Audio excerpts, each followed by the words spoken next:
Good morning everyone.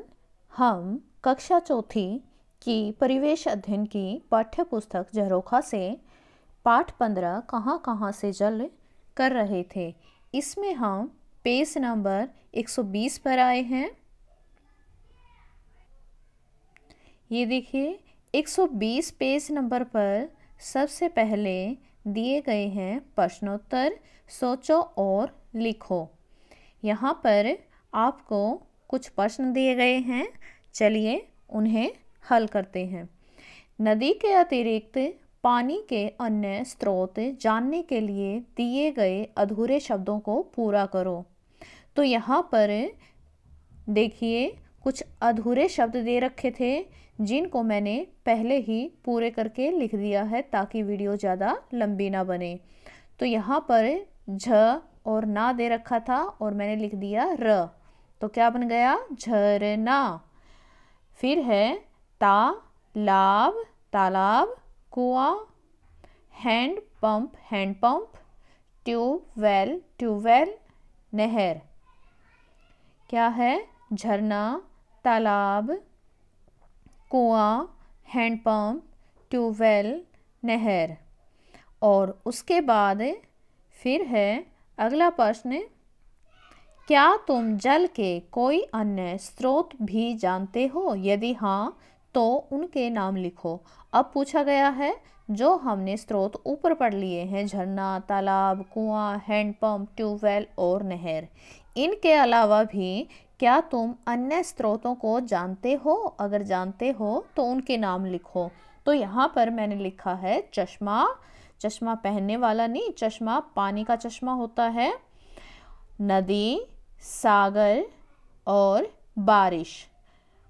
उसके बाद है अगला प्रश्न, क्या तुमने कभी कोई नदी देखी है? यदि हाँ तो कौन सी? तो यहाँ पर आपको बताना है आपने कौन सी नदी देखी है। जैसा कि मैंने यहाँ पर लिखा है, मैंने गंगा और यमुना नदियाँ देखी हैं। गंगा मैंने हरिद्वार में देखी हैं और यमुना मैं अपने मम्मी पापा के साथ यमुना में नहाने गई थी। जैसे आप भी अमावस्या को नहाने जाते होंगे, है ना? तो वहीं पर वो यमुना नदी है। तो यहाँ पर मैंने उत्तर के लिए लिखा है हाँ, मैंने गंगा और यमुना नदियाँ देखी हैं। फिर है, क्या तुम्हारे गांव के आसपास कोई नदी, नहर या तालाब है? यदि हाँ तो पहले तो बताना है कि आपके गांव के आसपास कोई नदी, नहर या तालाब है। तो इसके लिए मैंने बताया है, जैसा कि हमारे गांव के आसपास एक तालाब है तो वही मैंने यहाँ पर लिखा है हाँ, मेरे गांव के आसपास एक तालाब है। अब इससे संबंधित और प्रश्न किए गए हैं, उसके आसपास किस तरह के पेड़ पौधे हैं? उसके आसपास, किसके आसपास है? जो हमने ये बताया है कि हमारे गांव के आसपास एक तालाब है, तो तालाब के आसपास किस तरह के पेड़ पौधे हैं? तो जैसा कि हमारे गांव में जो तालाब है उसके आसपास बहुत हरे भरे पेड़ पौधे हैं, तो वही मैंने यहाँ पर लिखा है कि उसके आसपास बहुत हरे भरे पेड़ पौधे हैं। फिर पूछा है उसके किनारों पर लोग क्या क्या करते हैं? तो हमारे गांव में लोग उसके किनारे पर बैठकर नहाते हैं और कपड़े धोते हैं। मैंने वही उत्तर लिखा है, उसके किनारों पर लोग नहाते हैं और कपड़े धोते हैं। अगला प्रश्न है, क्या उसके पानी में सर्दी, गर्मी या बरसात के मौसम में कोई बदलाव आते हैं? तो देखो, पानी है, पानी का तालाब है, तो सर्दी में पानी ठंडा हो जाता है, गर्मी में गर्म हो जाता है और पानी कम भी हो जाता है, लेकिन बरसात के मौसम में यह तालाब पूरा भर जाता है। तो यही मैंने उत्तर लिखा है, सिर्फ जो मैंने देखा है वही यहाँ पर लिखा है। आप भी अपना अनुभव यहाँ पर लिख सकते हैं कि आपके गांव के आसपास कोई तालाब है या नहीं, उसके आसपास किस तरह के पेड़ पौधे हैं और उसके किनारों पर लोग क्या क्या करते हैं। क्या उसके पानी में सर्दी, गर्मी या बरसात के मौसम में कोई बदलाव आते हैं?